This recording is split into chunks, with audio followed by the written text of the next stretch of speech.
पंतप्रधान नरेंद्र मोदी यांनी डॉक्टर सुभाष चंद्रांना पत्र पाठवलेले आहे। नंदकिशोर गोयंका यांच्या निधनानंतर त्यांनी दुःख व्यक्त केलेलं आहे। या पत्रामधून नंदकिशोर गोयंका यांचं जीवन प्रेरणादायी असल्याचं मोदी यांनी आपल्या पत्रामध्ये म्हटलेलं आहे। कुटुंबाप्रती माझ्या सहवेदना आहेत असं देखील मोदी आपल्या पत्रामधून म्हणतात।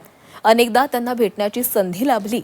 नंदकिशोर गोयंकांच्या निधनानं समाजाचं नुकसान झालंय असं मोदींनी आपल्या पत्रामध्ये म्हटलेलं आहे।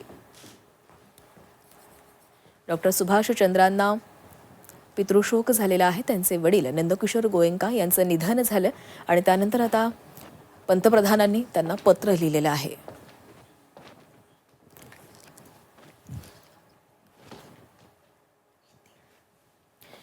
श्री नंदकिशोर गोयंका जी के निधन के बारे में जानकर गहरा दुख हुआ।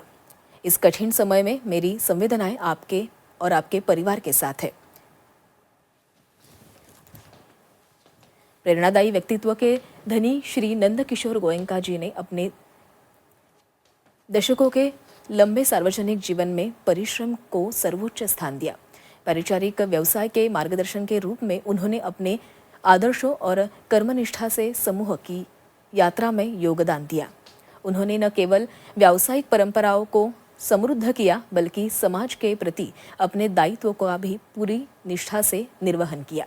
राष्ट्रीय स्वयंसेवक संघ की सेवा, संगठन और राष्ट्र प्रथम की भावना से प्रेरित उनका जीवन सादगी और लोक कल्याण की भावना का उदाहरण था।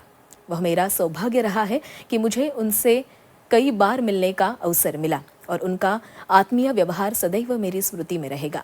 उनका जाना समाज के लिए एक अपूरणीय रीति है। श्री नंदकिशोर गोयंका जी आज हमारे बीच नहीं रहे, पर उनका भरपूर जीवन आने वाली पीढ़ियों का मार्गदर्शन करेगा।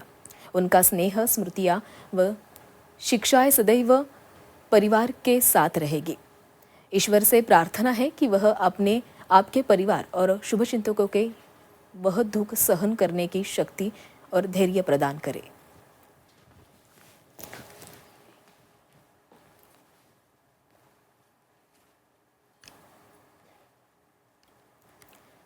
तर नंदकिशोर गोयंका यांचं निधन झालेलं आहे आणि या त्यांच्या निधनानंतर पंतप्रधान नरेंद्र मोदी यांनी सुभाष चंद्रांना पत्र पाठवलेलं आहे आणि त्याप्रती दुःख व्यक्त केलेलं आहे।